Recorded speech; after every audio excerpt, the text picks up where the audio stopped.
I'm sure my mom was trying to protect me.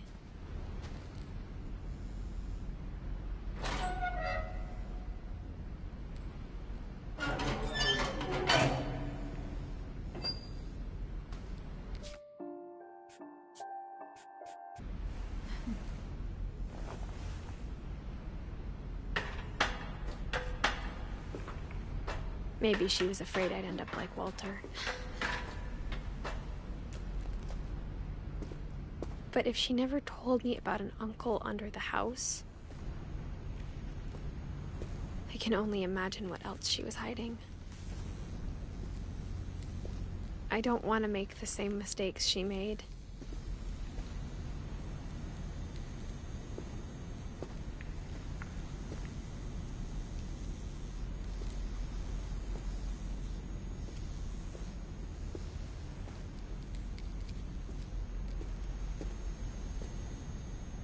Trying to bury something that's still alive. Now that there's only one of us left, or maybe two, I thought it was time I heard the stories for myself and found out what happened to everyone else. But now I'm worried the stories themselves might be the problem. Maybe we believed so much in a family curse, we made it real.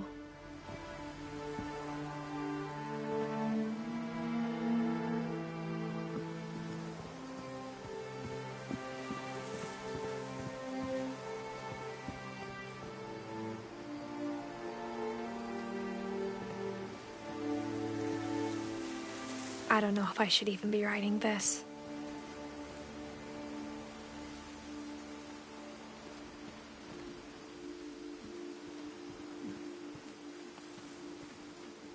Maybe it'd be better if all this just died with me.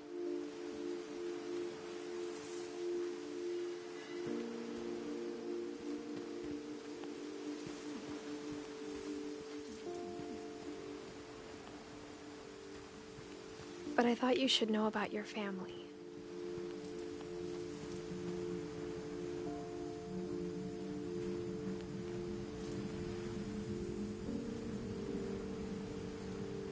And the history you're a part of.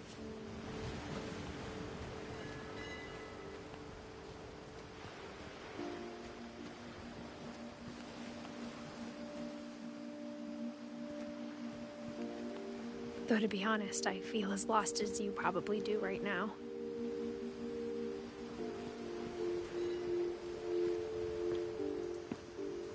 I think the people in these stories believed them, for what that's worth.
And when you look at the house, that history of imagination and stubbornness and madness, any of it seems possible.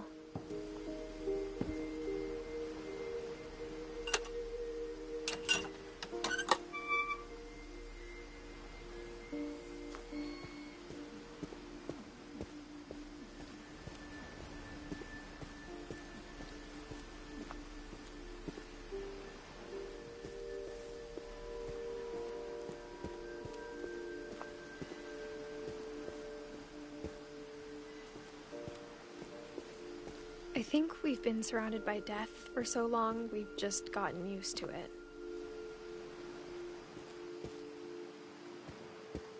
What kind of family finishes building a cemetery before starting the house?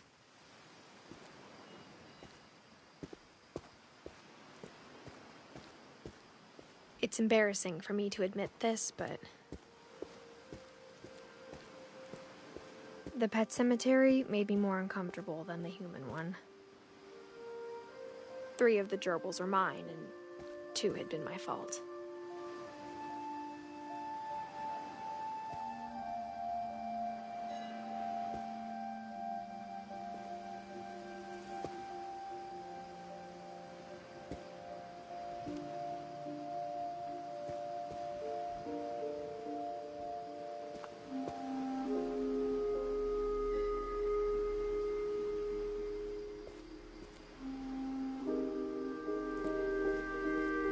Sven built the house, but it was Edie who designed the cemetery.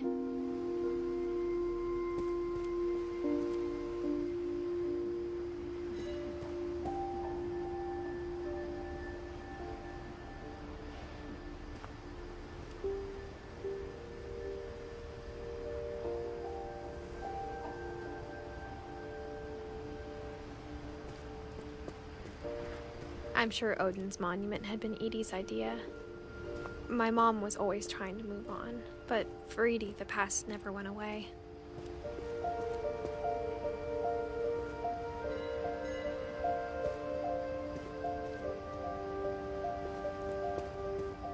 She could see it poking out of the water at low tide.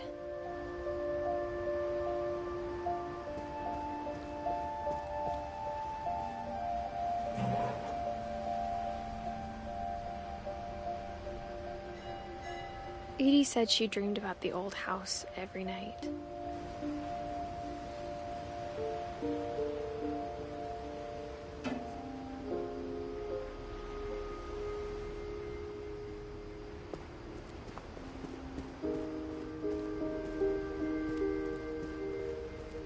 Edie's side was always easier for me to understand. But the older I get, the more I can see where my mom was coming from. Her dad had been pretty strict, but it wasn't enough to save her brothers. She was just trying to do better.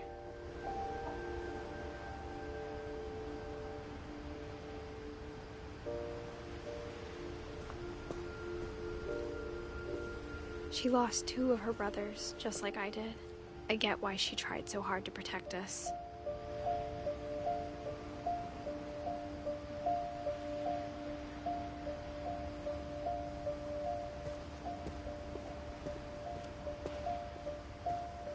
There's so many things I wish I could ask my mom now.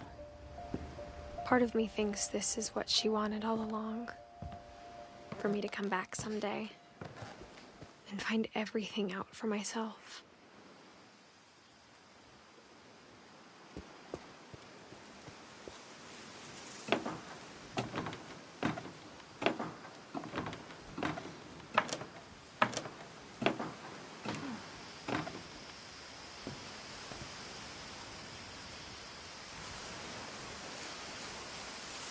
But looking back on it now, if she told me there was going to be so much climbing, I never would have come when I was 22 weeks pregnant.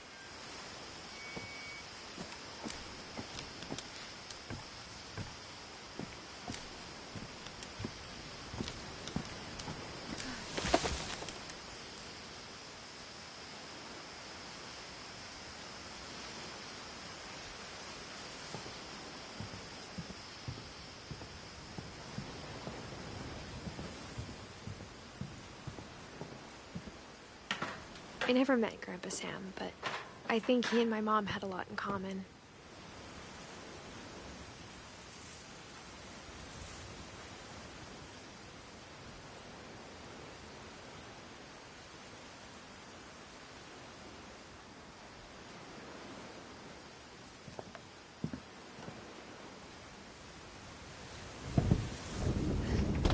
They were both pretty intense.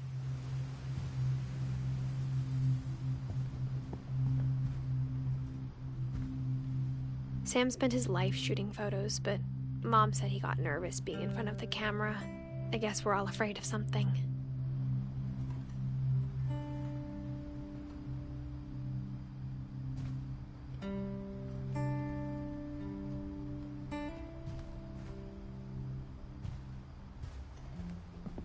Instead of hiding from death, Sam seemed to go out of his way to meet it.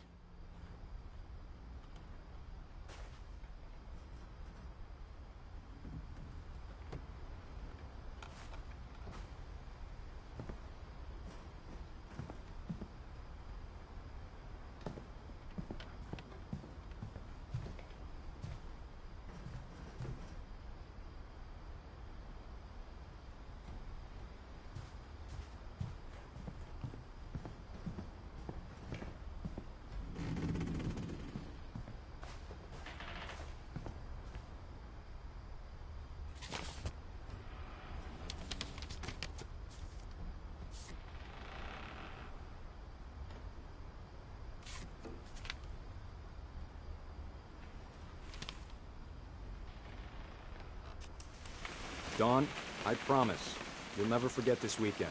Yes, sir. These memories are gonna last a lifetime. Am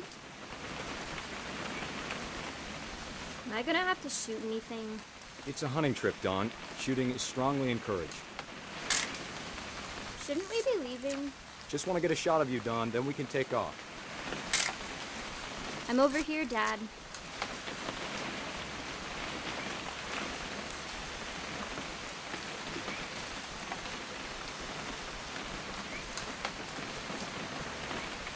What? Perfect. It's gonna rain the whole weekend, isn't it?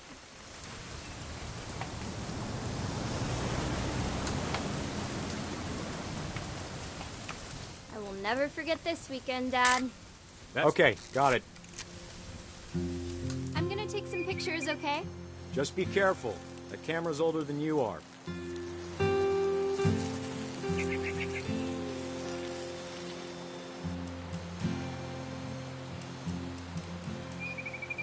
You're right, Dad. It's starting to clear up. Still freezing, though.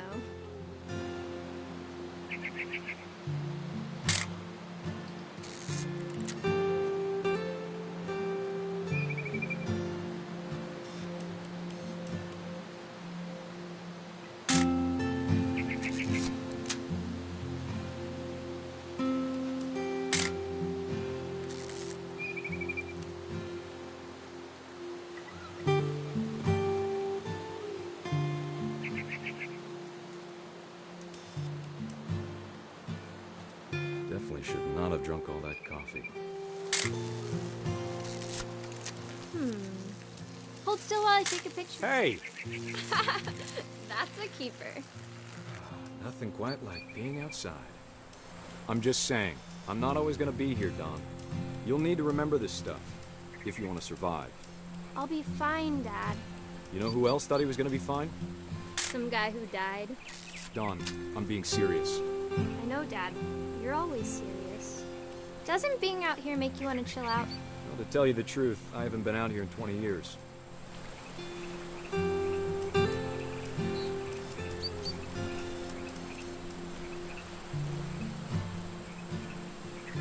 Last time I was with my brother Cal. Dawn, don't you think you could find something more interesting to photograph? Your grandpa Sven taught us how to fish, how to build a fire. We found an old logging trail. There were deer everywhere. I bet if I could remember where that trail was, we'd spot a buck for you in no time.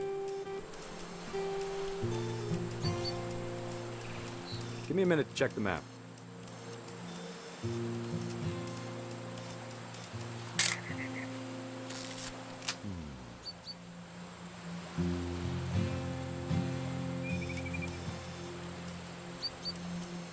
Let's see.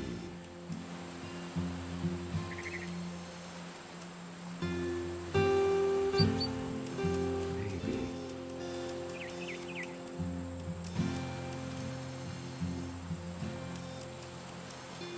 What is it? Dad! Good eye, Dawn.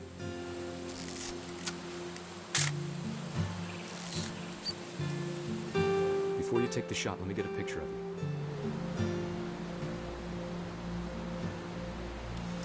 Dad, I... Just breathe. Turn off your neck. Let me get behind you. Do I have to do this? Dawn, you don't have to do anything. But if you... Great shot, Dawn!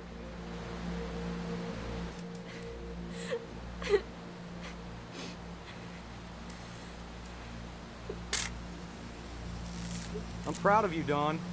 Always remember that, okay?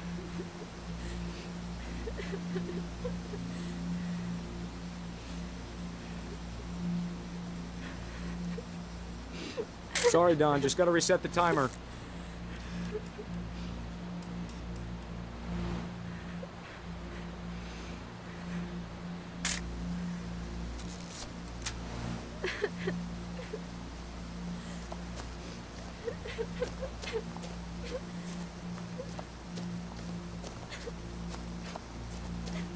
Dad, it's twitching. I think That's it's totally so... normal, Dawn. Just focus on the camera. Try not to think about... Dad!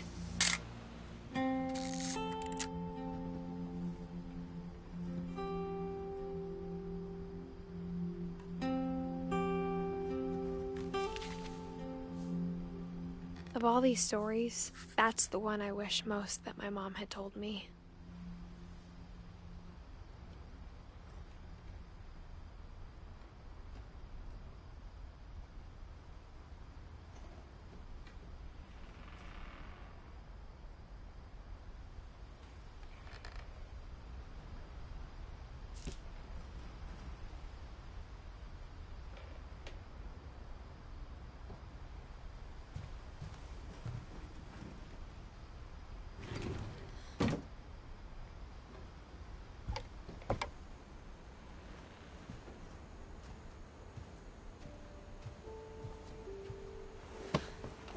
After Sam died, my mom and Edie got really close.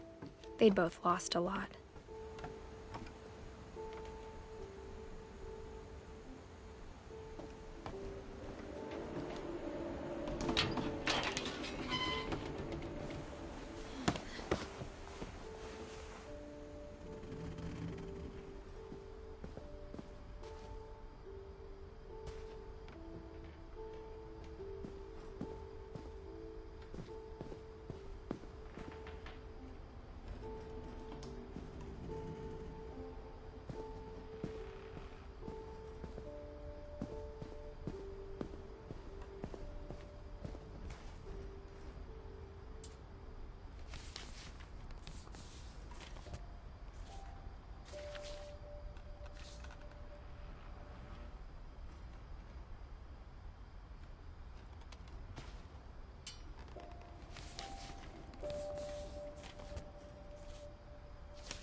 Dear Kay, do you remember the way Gregory used to laugh when he thought he was alone?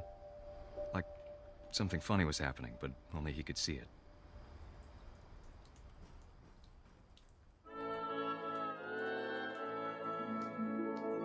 I think he saw things the rest of us don't.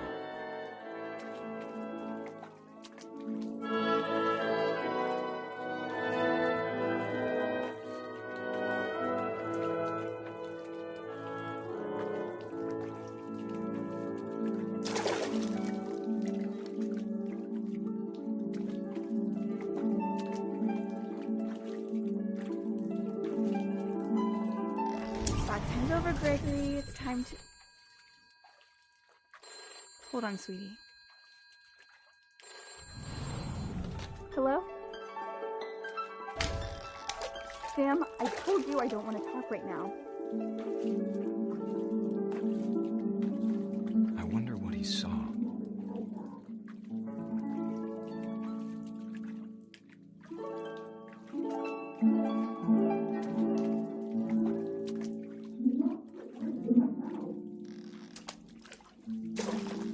What his world was like. He reminded me so much of Calvin.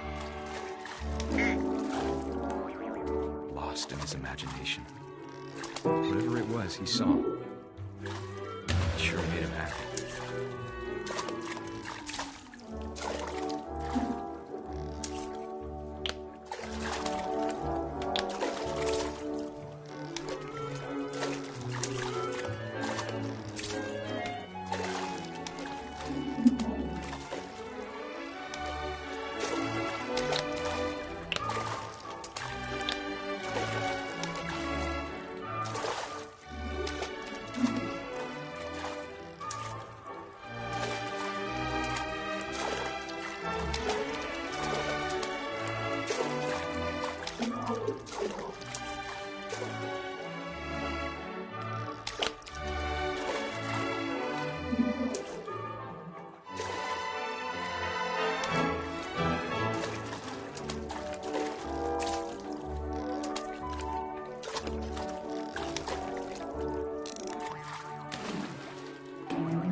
know how silly it sounds.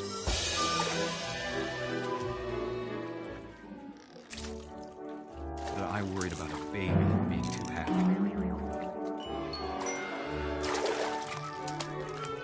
I could feel him slipping away.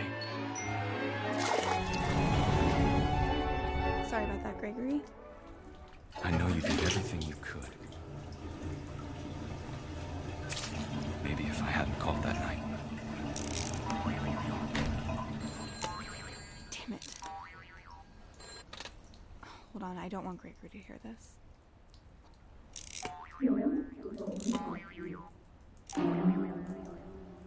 I wish he could have told us about the world he saw.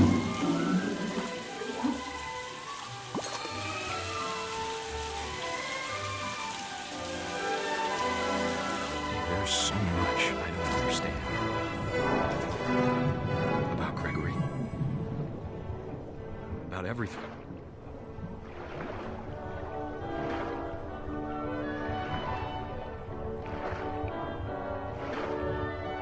But I know what happened wasn't your fault.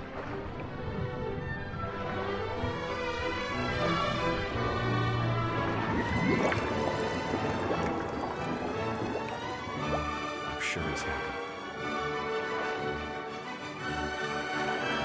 And he'd want you to be happy too. Good luck, Kay. Love, Sam.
My mom moved up to the loft after her brothers died. At the time, it was as far away as she could get.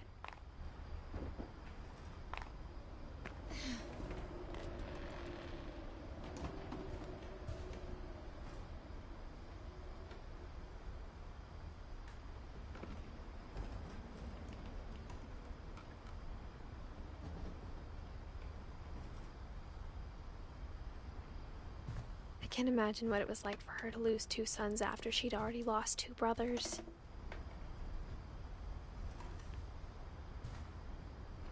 She spent a summer building houses in Calcutta, where she met my dad, Sanjay.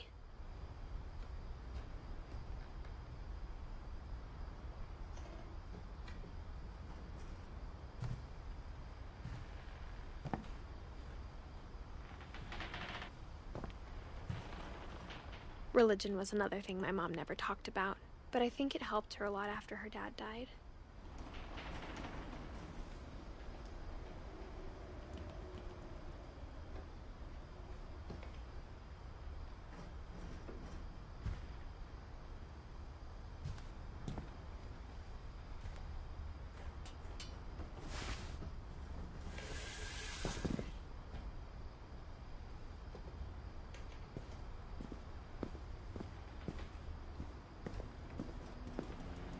I can't imagine my mom ever writing poetry, and yet...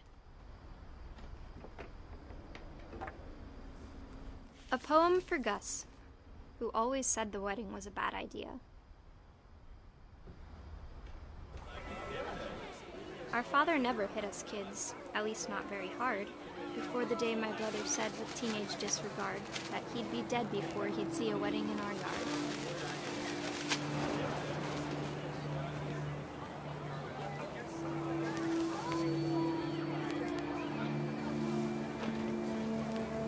My father made him come, of course, but Gus stood far apart just flew his kite and bottled up the storm inside his heart.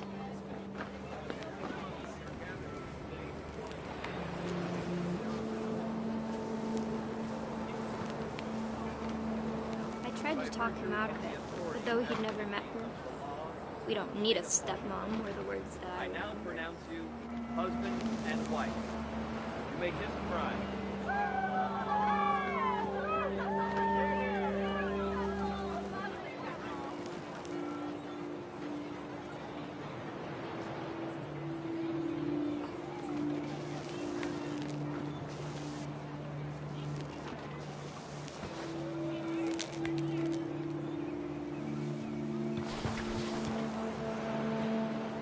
When the time for photos came, Dad ordered him to come here.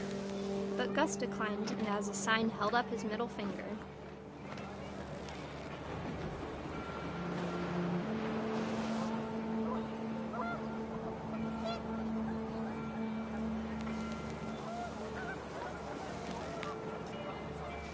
The wind picked up, and panicked geese appeared and quickly went. But all the humans did that day was go inside the tent.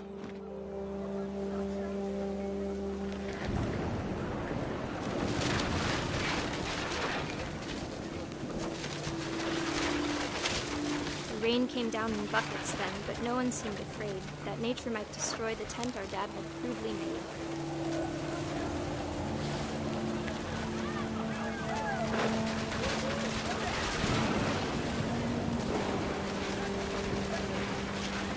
The thunder sounded much too close and full of angry power, but all my father said to this was, "Make the music louder."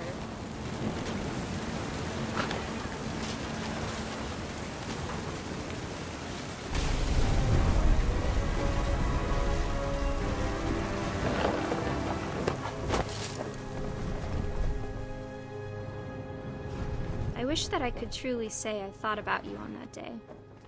Out there on the beach alone, just you, the wind, the sea, and foam. But I didn't, until we found you.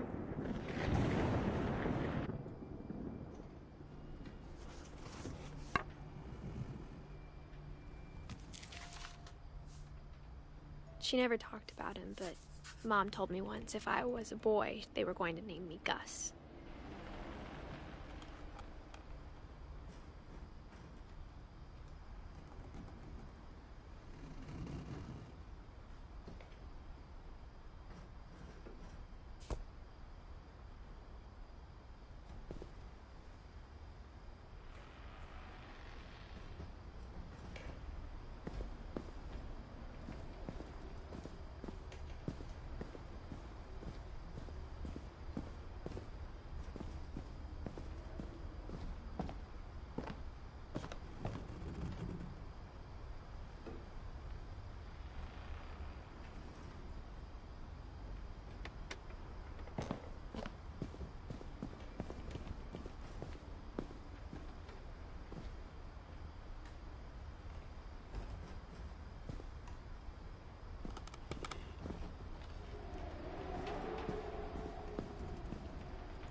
My mom moved to India a week after graduation and got a job teaching English. Lewis was born a year later.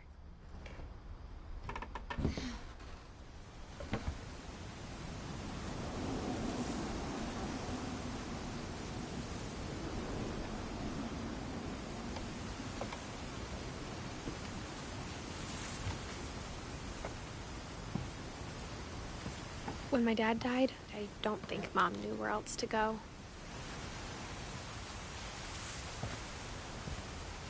I'm sure Edie was happy to have her back. And to see kids in the house again.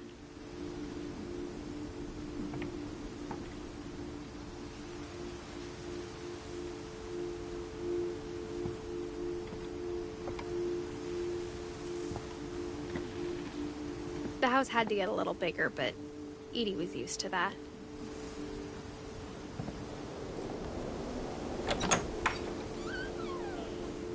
And for a while, things were good.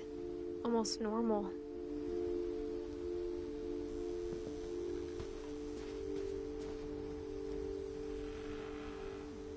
But it didn't last.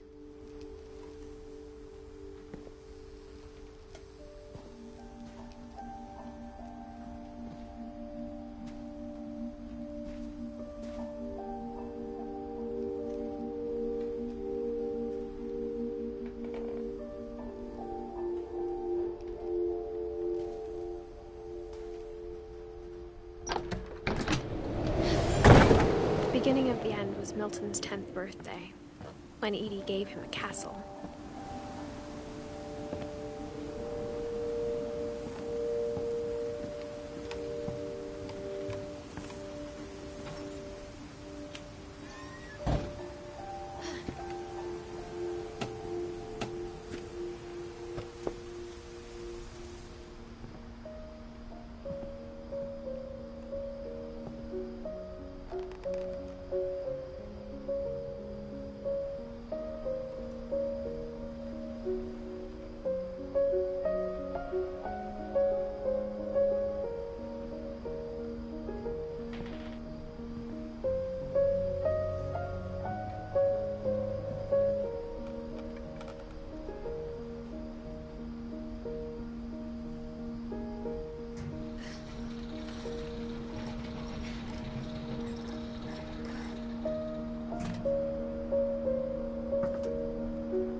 Milton Finch in The Magic Paintbrush.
I was 4 when Milton disappeared.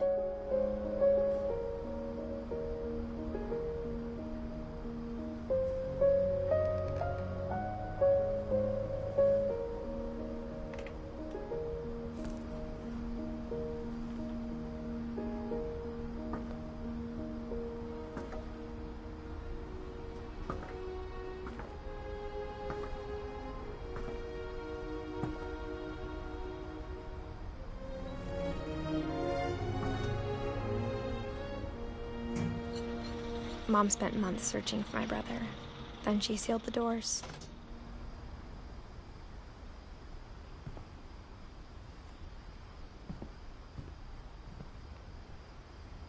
Whatever Milton had found in the house, Mom didn't want it getting out.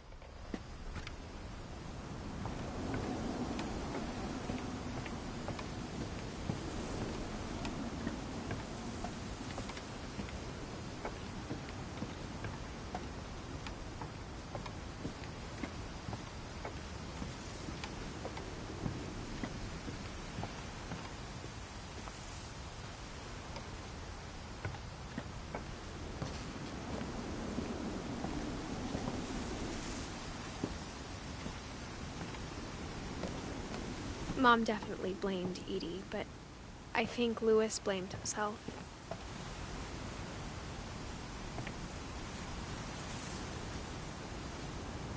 After he graduated, he just spent more and more time in his room, until Mom got him a job at the cannery.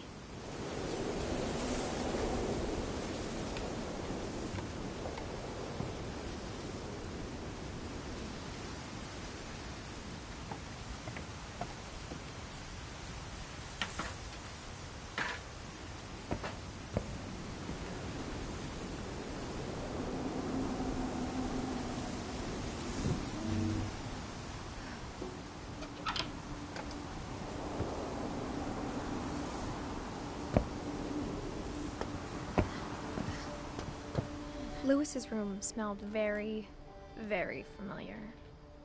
That part of him lived on.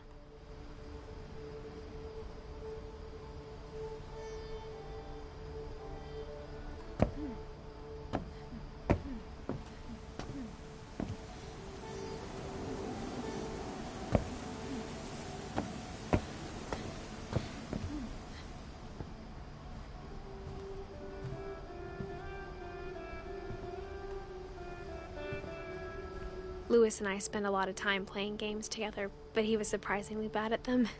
He died a lot.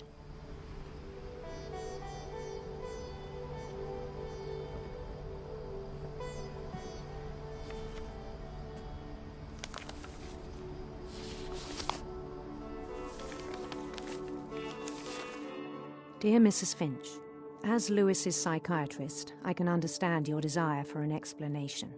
As I see it, the trouble began in January, shortly after we convinced your son to seek treatment for substance abuse. Newly sober, I believe Lewis first noticed the monotony of his daily life.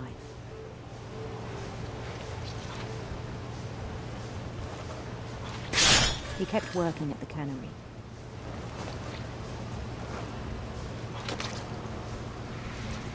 But he withdrew part of himself. In our sessions, I saw the same behavior. His mind began to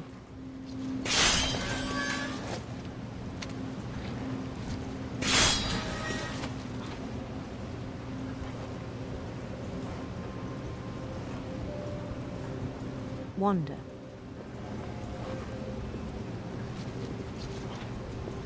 I asked him to describe it.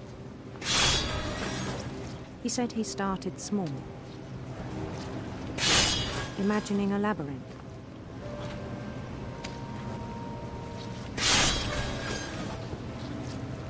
He'd feel his way about.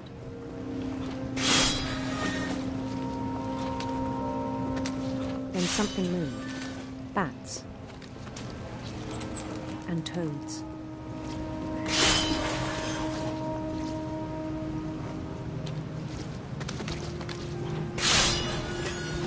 And things that have not names. He knew it was all in his head.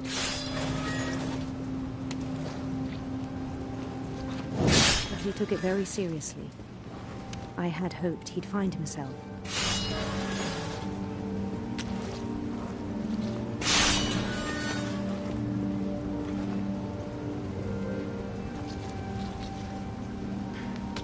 But he found something more.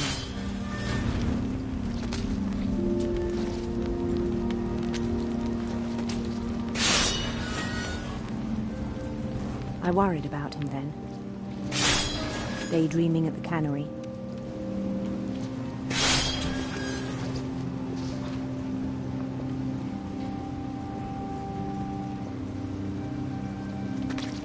I spoke with his boss.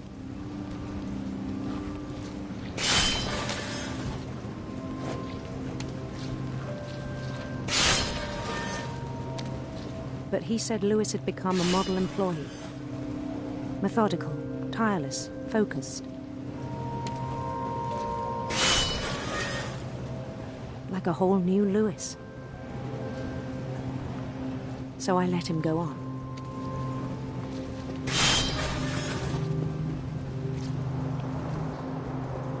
I even encouraged him.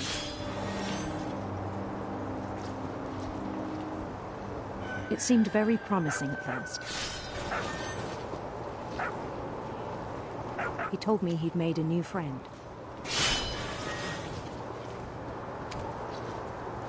On the edge of a city he named Lewis Topia.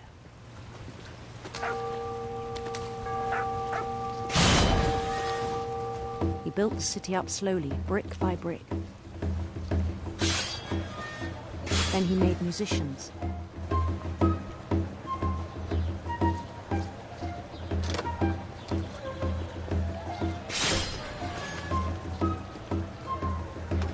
And songs for them to play. He talked about starting a band. And he was always humming something. Every day his imagination grew stronger.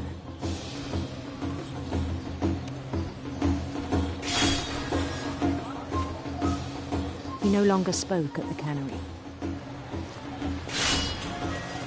But his chopping was as reliable as ever. Then one day it struck him that all the cheering crowds, even the stones under his feet, were all in his imagination, so he could do whatever he wished.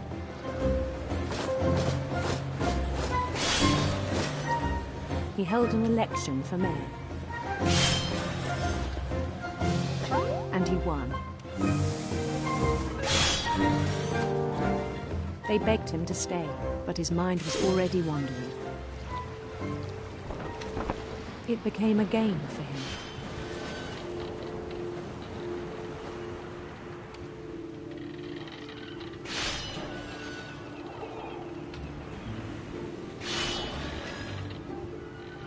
He'd conquer a city, then immediately push on.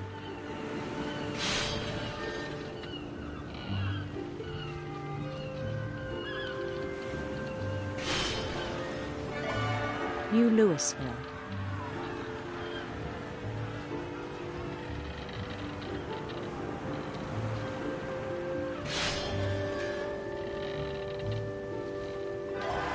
St. Louis.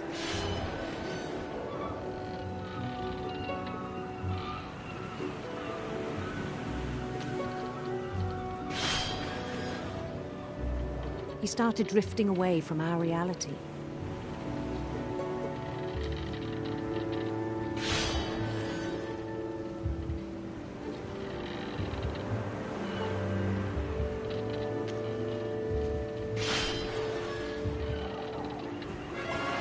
Minneapolis.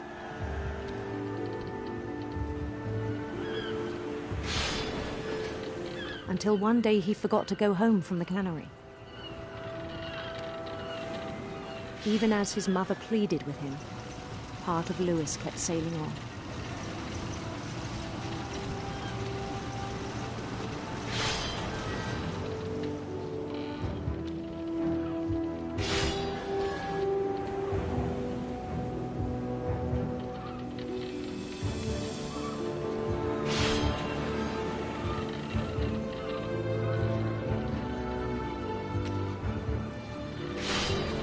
In Louisburg, he heard rumors of a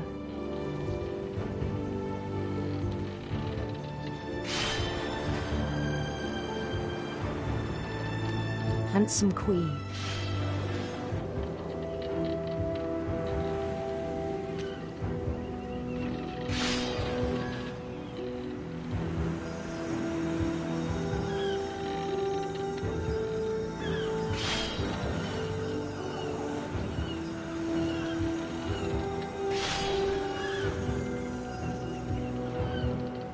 The queen was on her own quest for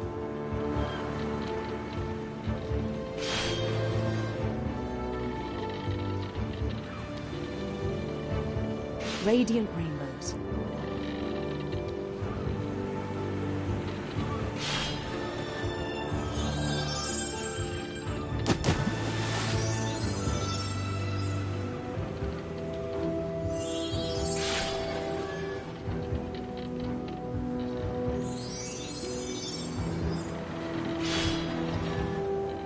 He followed the sound of her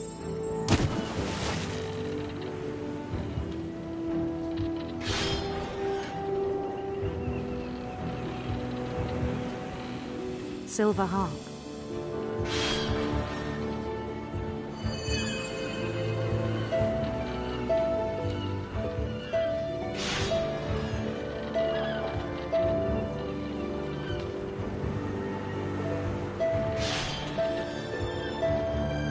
His chase led him to a golden palace east of the sun and west of the moon.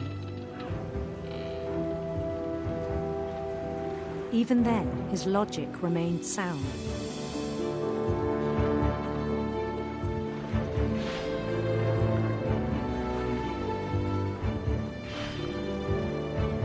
He knew the world was all in his imagination.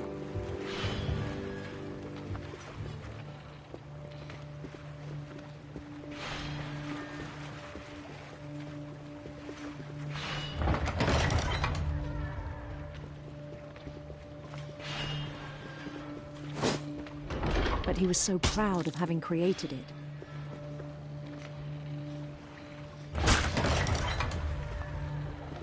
In his own eyes, he'd become something greater than a king.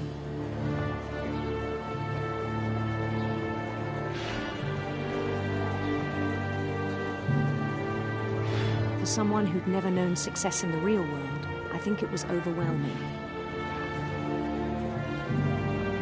And then it struck him that the real Lewis was not the one chopping salmon, but the one climbing the steps of a golden palace.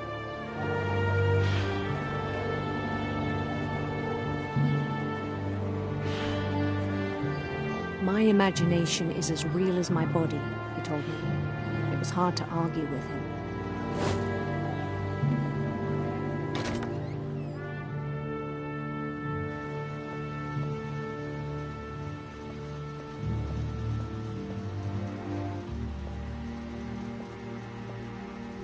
He began to forget the world we know.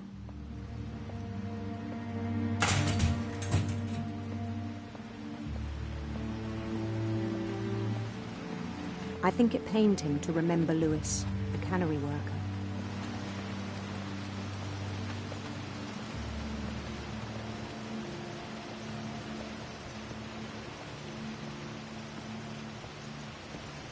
He began to despise the man with a royal contempt.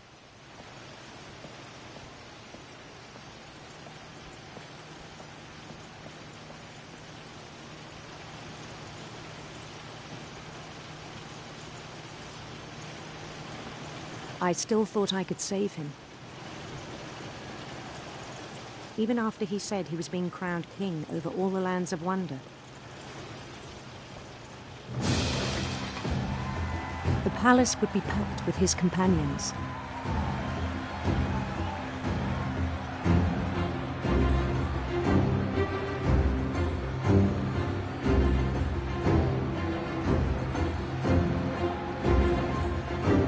Including the wise Calico who'd insisted on advising him.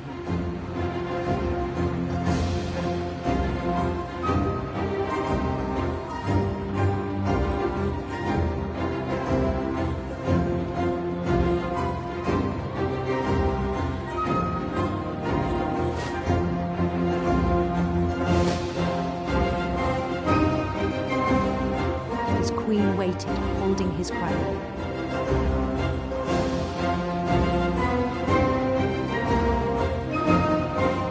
There was only one thing left to do.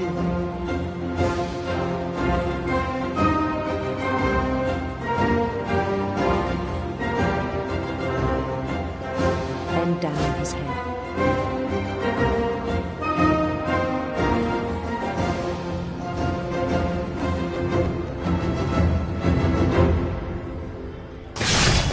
And the rest I think you know.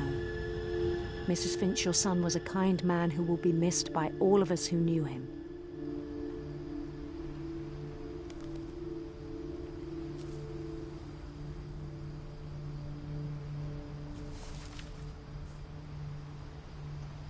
My brother was really cool. I wish you could have met him.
On the way back from Lewis's funeral, my mom told me to start packing.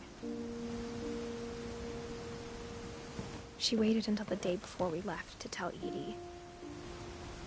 I'm not sure if she wanted to make it easier or harder.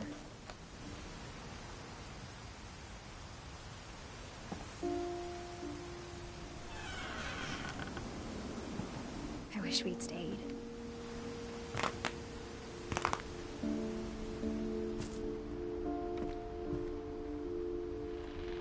But I understand why we left.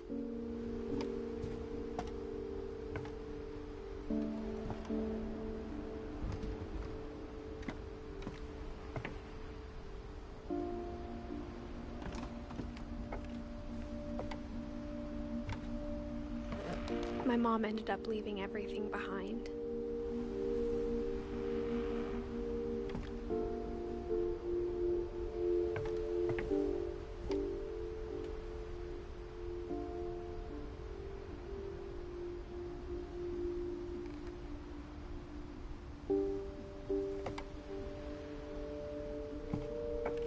What happened that night had been coming for a long time. Maybe it should have come sooner.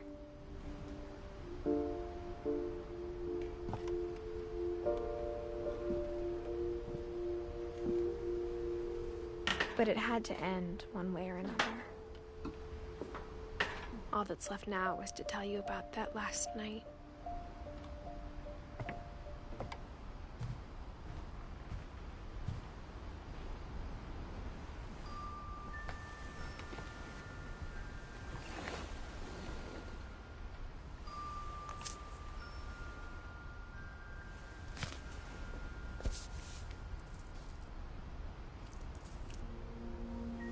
That whole last day, Edie just watched us pack and didn't say a word. Until supper, when she raised her glass and said, "To our final night together, and all our final nights apart." Grandma, you know what I said about alcohol. Some of your medications are very Edith, specific. I left a present for you in the hallway. Why don't you go open it? The grown-ups have to argue now. I'm sorry, you're right. We're all leaving tomorrow. Let's just enjoy our last... I'm not leaving. Edith, you're excused.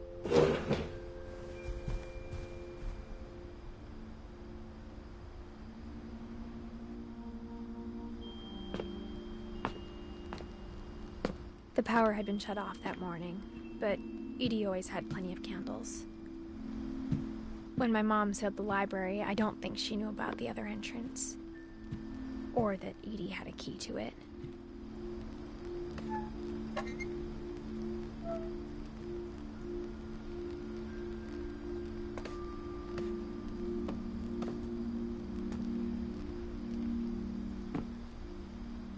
That thing you're afraid of isn't going to end when you leave the house.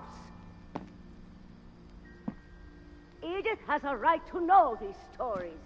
My children are dead because of your stories. I think it's best if Edith and I leave tonight. We'll have the nursing home send a van for you in the morning, okay?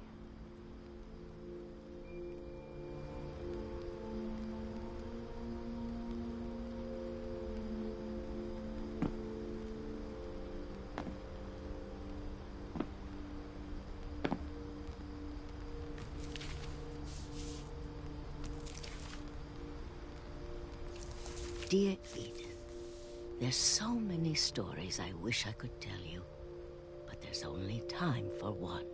This is about what happened on the night you were born. That night, the tide went way, way out.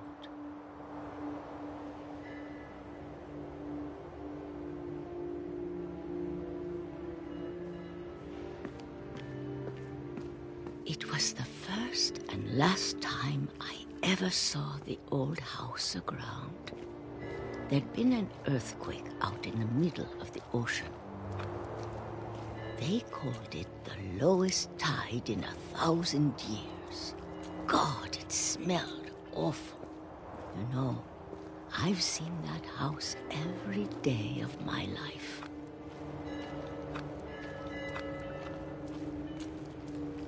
never thought I'd go back to it. When the fog rolled in, I lost my way.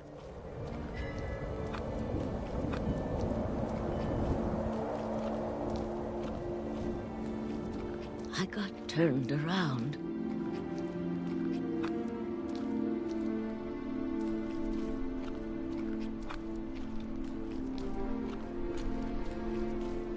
I started seeing things.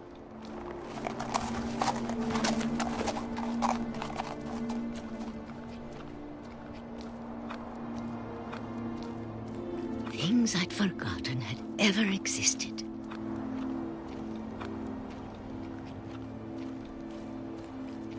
But when I saw them, they felt like old friends. That night, a lot of things came back to me. Or maybe I came back to them.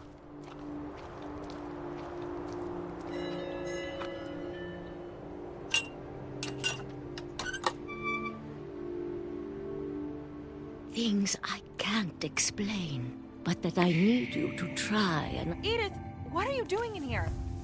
It's mine. Edith! Mom, you're gonna rip it! Let go!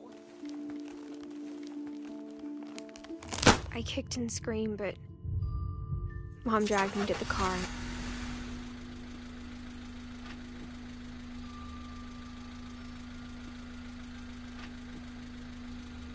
I never saw Great-Grandma Edie again. The next morning, the van came to pick her up, but she was already gone. After that, we moved around a lot.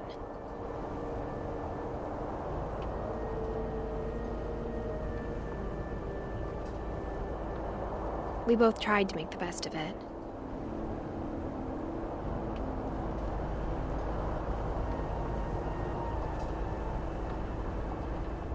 A few years went by.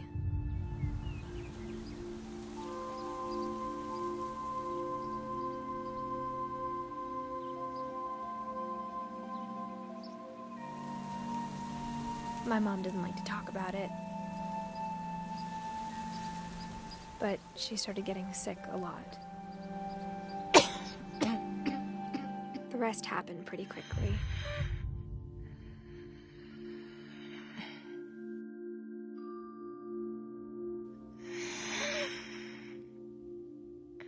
She got better for a while, and then she didn't.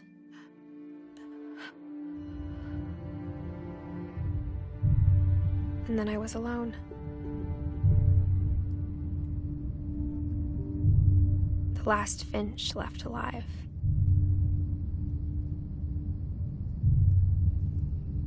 Until I found out about you. I'm still not sure what to tell you about all this. If we lived forever, maybe we'd have time to understand things. But as it is, I think the best we can do is try to open our eyes. And appreciate how strange and brief all of this is.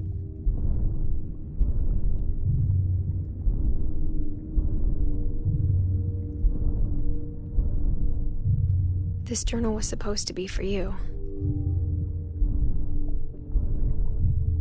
But now I hope you'll never see it.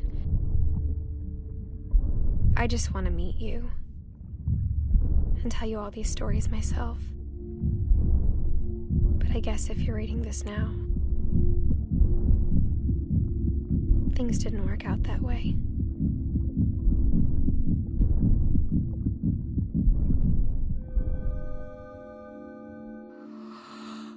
This is where your story begins. I'm sorry I won't be there to see it.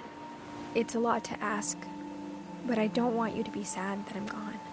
I want you to be amazed that any of us ever had a chance to be here at all. Good luck.